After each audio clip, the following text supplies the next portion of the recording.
Bienvenue, nous allons continuer par voir les fondamentaux de la bourse.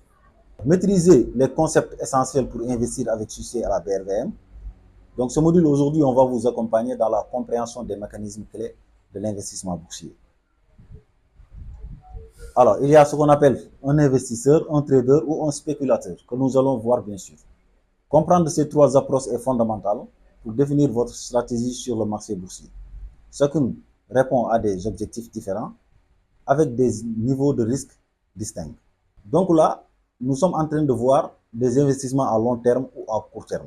Mais nous allons y revenir. Mais juste pour vous donner juste une idée sur ce que l'on appelle l'investisseur, ce que l'on appelle trader ou spéculateur. Donc l'investisseur aussi peut être considéré comme un trader. Mais il faut un peu faire la distinguer. L'investisseur, on vous dit quoi? Horizon long terme. Objectif dividende et croissance, risque faible et modéré. Donc pour celui qui fait un investissement à long terme avec une entreprise solide, ne peut ne pas trop se soucier de tout le temps être en ligne, tout le temps essayer de surveiller le marché, etc. Nous allons en revenir un peu plus tard. Alors, il y a le trader, horizon court terme, jour, semaine, objectif plus-value rapide.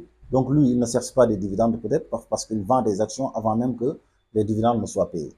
Risque moyen, exemple, on prend la BOA.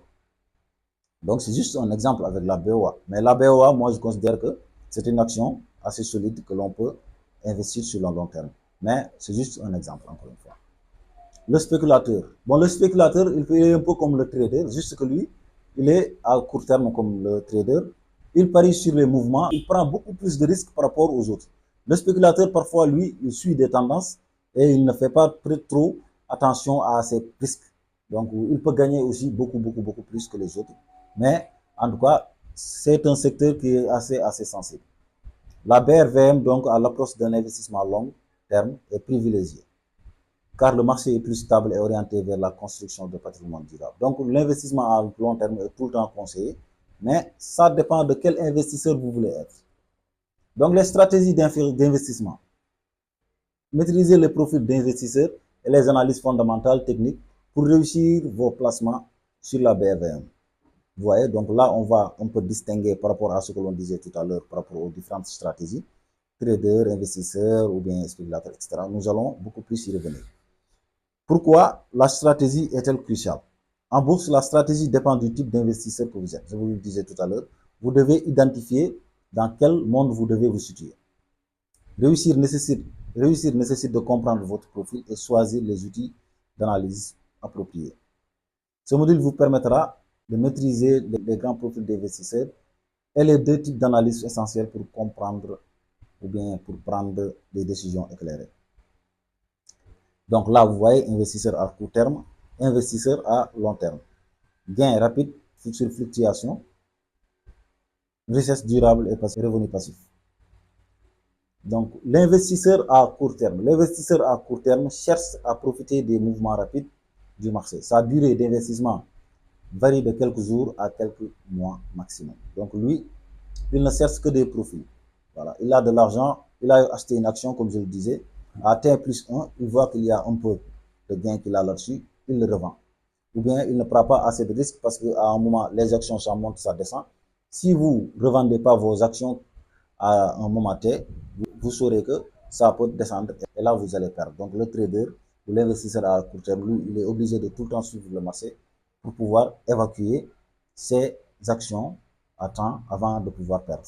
Voilà, l'investisseur à court terme, acheter bas, identifier une opportunité à 6 000, comme je le disais tout à l'heure, surveiller le prix, tout le temps être sur le marché pour pouvoir voilà, ne pas être surpris, et vendre au plus haut. Donc s'il a 10%, lui, il est correct. Donc avantage, vous voyez, gain potentiel, capitalisation sur chaque opportunité, flexibilité maximale.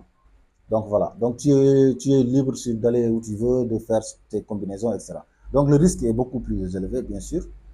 Donc demande de temps de surveillance. Vraiment, il faut être très concentré là-dessus, quoi, pour ne pas être dépassé. Gestion émotionnelle, donc vous devez être sûr de ce que vous faites.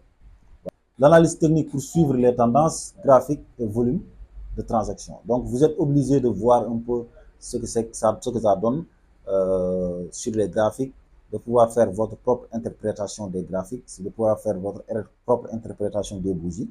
Voilà, donc l'investisseur à long terme. On dit que l'investisseur à long terme vise la croissance durable. et les revenus passifs.